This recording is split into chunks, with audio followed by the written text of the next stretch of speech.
with talent on loan from God. I am Rush Limbaugh, America's real anchorman, and it's Friday, ladies and gentlemen. Live from the Southern Command in sunny South Florida, it's Open Line Friday! Open Line Friday, where you, if you call in, you get through, you can talk about whatever you want. And I mean that. It's Monday through Thursday, you have to talk about things I care about. But on Friday, I don't have to care about it. It can be obscure. It can be an embarrassing question. It can be a penetrating question. Whatever. Again, 800-282-2882 and the email address lrushmore@eibnet.com. All right, just let's see here. Yeah, some sound bites. I don't want to spend anywhere near the whole day on this French situation. Just two or three more things and then moving on. And again, a little pop quiz. We may do environmentalist Michael football picks for the football weekend. I don't know if I'm going to have time to explain Slim Whitman things nerdly. We'll see. I mean, I only got 2 hours left. The first is zipped by. Okay, pop quiz. Who said, it's not a name. I don't even have a name. But so the question not really is who said. Where'd this come from? We don't need these fringe guys as much as we did anymore. We can let them walk on certain bills, and it just won't matter. This gives us breathing room. Where did this come from? What kind of person is saying, we don't need these fringe guys as much as we did anymore? Just a little pop quiz. Okay, Francois Hollande, the socialist commie SOB that runs France, has got speak to the French people at 2 p.m. our time, so a little less than an hour from now. And I have breaking news here from the Jerusalem Post. A move by France's ruling socialists to ban the far-right National Front from a peace march for Charlie Hebdo.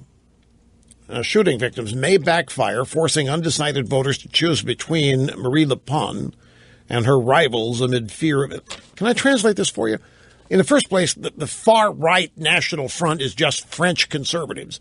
And Francois Hollande is contemplating not allowing them to march in the nationwide peace march for the victims of the magazine.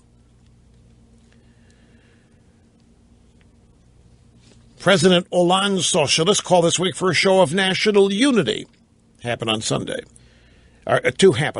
in support of the magazine and the Media Freedom Days after gunmen stormed into the magazine's office and killed 12 people. But the mood of unity lasted just hours, as the march's organizers said there would be no room for the National Front, the French conservatives. They're anti-European Union. They're anti-socialists. And so but even the Jerusalem Post calling them the far right. Anyway, the French socialists are denying French conservatives the right to march in a national show of unity this coming Sunday. I want to take you back to Wednesday on this program to set up what follows. Just to remind you, I said, among many things, this grievance industry, which has at its root the United States has misbehaved since its founding. The United States has had a much bigger footprint all over the world than we ever deserved to have. We've run her over the world, trampling everybody and everything. We've stolen, we have appropriated, and that's why we're a superpower, and it's illegitimate, and it's unjustified. So this stuff, plus our relationship with Israel, all of that has combined to create, at the highest levels of our leadership, this idea that there is some evidence that the United States is responsible for this to an extent. I don't know to what extent, but that we certainly have some guilt about this. That's what the whole grievance industry is about. And clearly ISIS has a grievance with us. Clearly Al-Qaeda does. Clearly militant Islam does. Okay, this was this past Wednesday, and I was just describing the grievance industry, grievance politics, and being one of the explanations for Islam's hatred, militant Islam's hatred of the West. Okay, Fareed Zakaria, GPS, was on CNN last night with Don Lemon. And Don Lemon said, hey, Fareed's GPS. It sums up the horror of what's happening around the world, all over the world. We are seeing it now in Paris, even, Fareed. There is within the world of Islam many, many pockets, many groups that really have a great deal of difficulty with the modern world, and particularly with the open, Western, freedom of speech loving, freedom of expression loving world. The grievance is that they feel they live in a world not of their making, a world of the West's making. Bingo! Bingo! I'm telling you, I know these people like every square inch of my glorious naked. I know them better than they do. He just confirmed everything I said. And, of course, his intellectual sounding way of speaking. Fareed Zakaria GPS. I always know what I am because of my GPS. It's in my phone. Particularly, I have a grievance. The open Western freedom of speech-loving, freedom of expression-loving world. The grievance is they feel they live in a world not of their making. See, we've forced all of this on them. The West, that's us. We've made the world, and we've left them out, and we've made a world using our power, and we haven't given them a place in it. And that's what he's saying.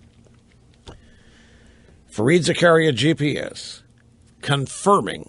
I mean, he's a indicator, he's a barometer of leftist, intellectual, elitist thought. Although not his, he's a plagiarist, which is why I'm not surprised he's copying me in his own way. And now here's Christiane Amanpour, and she was on Anderson Cooper 19 last night. And Cooper said, hey, it'll be interesting to see what happens later today here in France. One of the things that we're living right now is a very ugly and unseemly rise yet again of Islamophobia, and this is very worrying. All these governments now are going to be watching to see how the far right, which made huge gains in the last local elections in Europe a few months ago, National Front here, UKIP in England, the groups in Belgium and in Germany and elsewhere, which are mobilizing big anti-Islamic sort of demonstrations, how this is going to play into this very ugly political situation. Yes. What political situation? We just had an act of terrorism. What's political about that? So we just had this massive act of terrorism. And Christiane Amanpour coming along and confirming that which I found in the New York Times yesterday and shared with you, that their real concern is that this means the rise to power of extremist right-wing factions and movements, potentially governments. Oh, yeah. One of the things we're living right now, very ugly, unseemly, not active terrorism. Oh, no, that's not ugly and unseemly. No, what's ugly and unseemly is the rise yet again of Islamophobia. Where the hell has there been any?